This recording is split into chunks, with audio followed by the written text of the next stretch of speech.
If you are a rider, believe me, you do not ride the bike with your hands or your body. You ride your bike with your eyes. Try it anytime. Because I have done it, so I know. When you focus onto something where your vision is, your body will follow that. So when I'm on the bike like this, I don't turn my body like this. I look that way and then my body follows that. This is a very, very important attribute for young managers like you to have. Unless you see in your mental eyes where you wish to go, you cannot go there. So, unless you have dreams, unless you have mental understanding where you wish to go, you cannot go.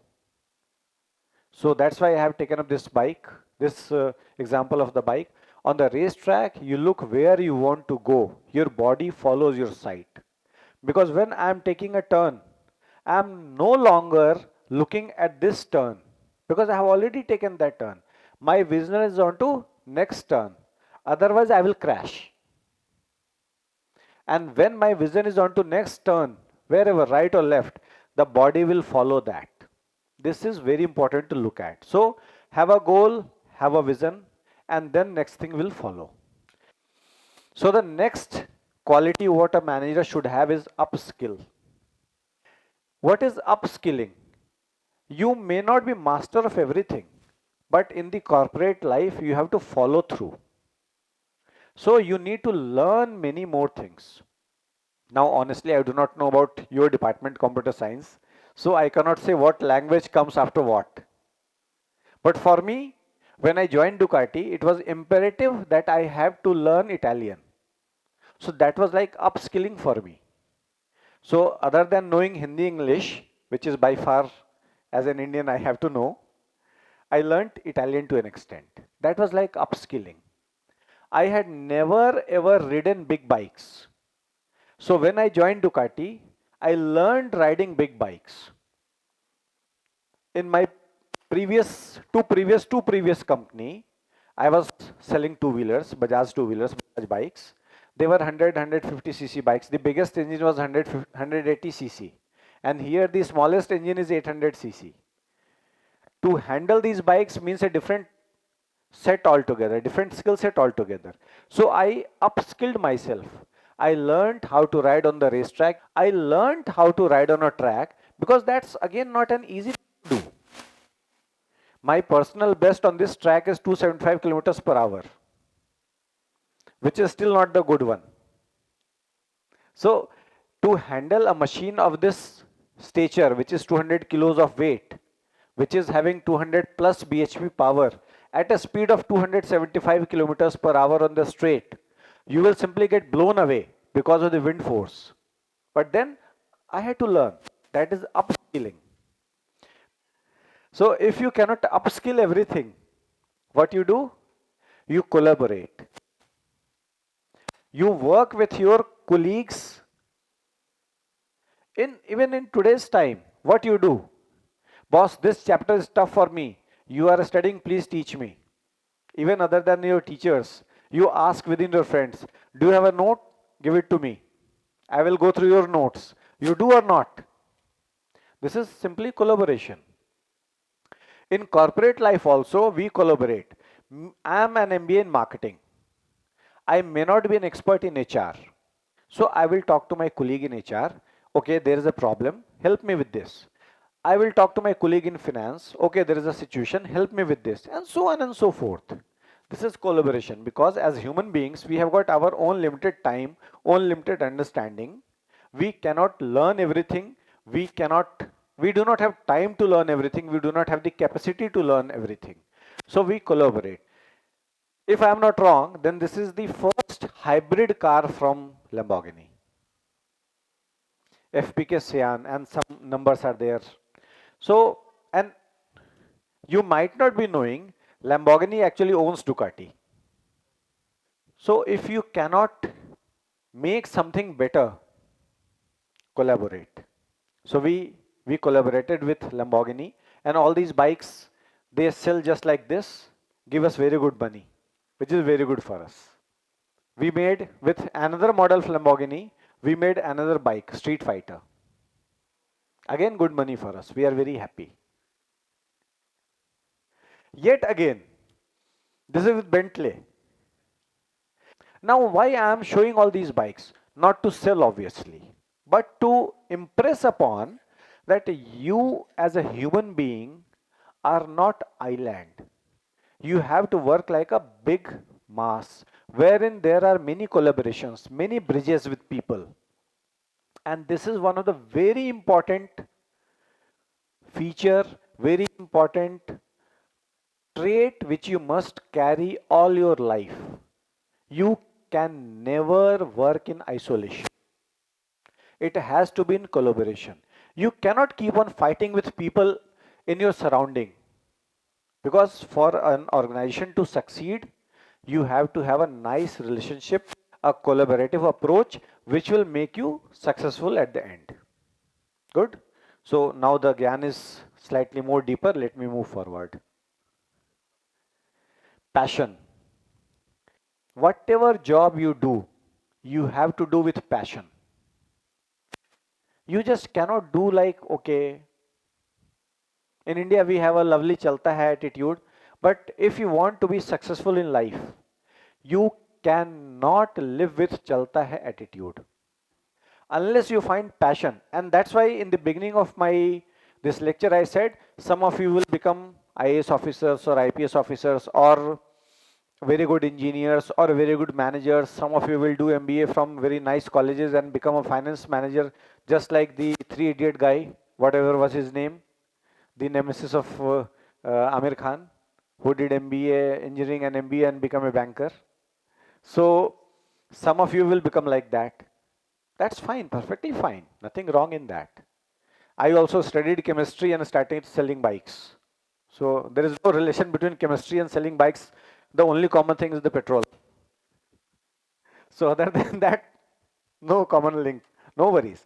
But whatever you do, you have to do with passion. You just cannot have, okay, this is a 9 to 5 job, I will do it and 5 o'clock I'll go home. It doesn't work that way. Next. Next is one more feature which budding managers like you must have, and that is candor. Candor is the habit of speaking something very, very clearly. Now, this may not be the right thing in the diplomatic world of the corporate jungle because then you are not supposed to say everything very clearly.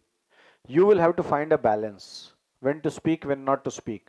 But when you are supposed to give a feedback, you have to give a feedback about yourself, about others in a very clear terms and tones. You cannot hide things. It is just like you do not hide things from your doctors and your lawyers. Otherwise, either he will give you wrong medicine or you will be behind bars. So, you just the way you do not hide from them, you do not hide these things from yourself. And if someone is giving you a feedback, you do not have to feel bad because someone who is giving a feedback loves you, has something good for you in his or her mind and heart, and that's why they are giving you a feedback. Lead with context, not control. This slide is more for me than for you guys because whatever you see on the picture is mine. But why is this slide? Because you are going to be an engineer, a team leader, and so on and so forth very soon in your life. Now, you cannot get your people to work without knowing the things by yourself. Can you? You do not know how to write a particular code. Can you ask someone or can you say to someone that you are an idiot? Because you do not know how to write a code or you do not know how to debug or whatever is your terminology. Honestly, I do not know much. That's why I learned how to write because I have to speak to my team members, if I have to speak to my riders, if I have to speak to my dealers, I cannot say I do not know how to ride. But still, you need to do this. That is not the proper thing to do. So, first, I need to learn. And that's why I lead with context, not control. If I have to use a Hindi statement for that, डंडे पे काम नहीं होता. Do you understand this? So you cannot wield a stick. You have to learn and bring yourself up to that level. Then only your team will follow, whether they are your subordinates or your colleagues or your seniors. If they have to listen to you, they have to respect your knowledge. And that's why we are spending 4 years here. Freedom. Now, what you guys have got in freedom here? Freedom comes in very different things. First, you are no longer supposed to wear the school uniform. That is also freedom. You are not bound by the continuous gaze of your parents. That is also freedom.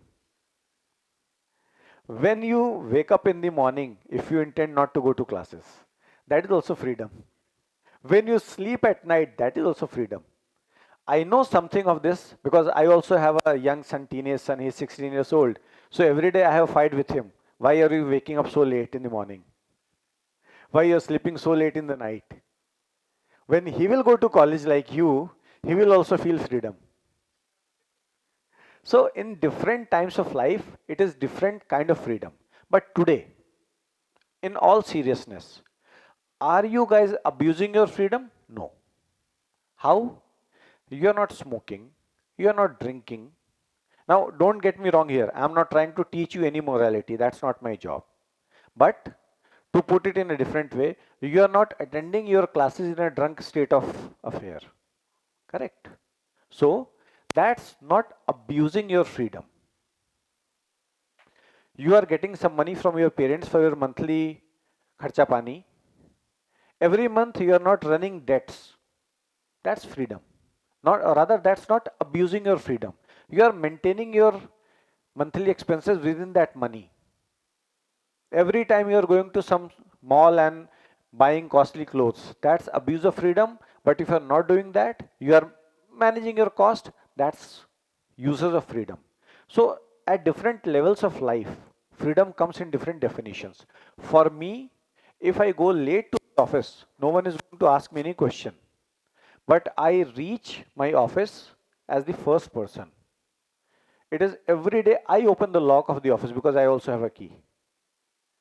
Why? Because first thing, lead with context, not with control. If I ask everyone to come to office on time and I am late every day, they will not respect me. So I reach office as the first person, that is leading with context. And I never misuse or abuse my freedom of being the top boss in the office by not going to office or by leaving office every day after lunch. If I have work, I will leave. If I don't have a work, I will remain in the office. That is what freedom is all about. So use it as a path to accountability. What happens? When I behave in a certain fashion, my team also behaves in a certain fashion. They are accountable for their job. Similarly, today, like you are accountable for your practicals, your sessionals, your classroom, your homework, classwork, whatever is there. You will be responsible and accountable when you work in the corporate world. That is accountability. Mind it. No one in the world is going to teach you accountability. You will have to acquire it by yourself. This is a very old photograph, again, 2 years old photograph. But failure is a very important thing in our life. And it does not mean only failing in a particular examination. You know, as human beings, we are not hardwired to handle failures. We always look for success. Whenever there is an examination, it is always कितने number आए? Correct? If I am wrong. As a guardian, I also ask to my son, कितने number आए? तू top क्यों नहीं किया? You understand this? Why you did not stand first? Why you did not clear that examination? Why are you not getting that salary? We are not hardwired to accept failure. Now there was a situation in US, and that this is what I read in newspaper. So I cannot vouch for authenticity, but I am pretty sure it would be correct.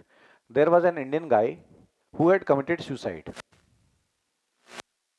and he was a big guy, someone like heading a company or something of that nature. So there was a study onto his suicide. Why actually such a successful person committed suicide?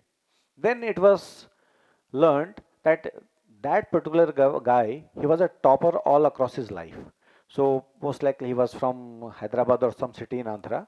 So like most of our Telugu bhais, he was like, the techie brainy type person.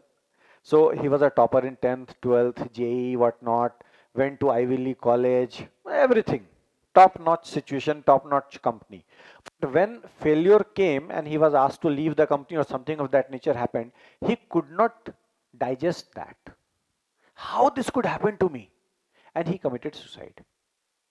Now, again, I'm not trying to put a fear into you guys. I'm just putting up a situation. As a human beings, we do not take failure.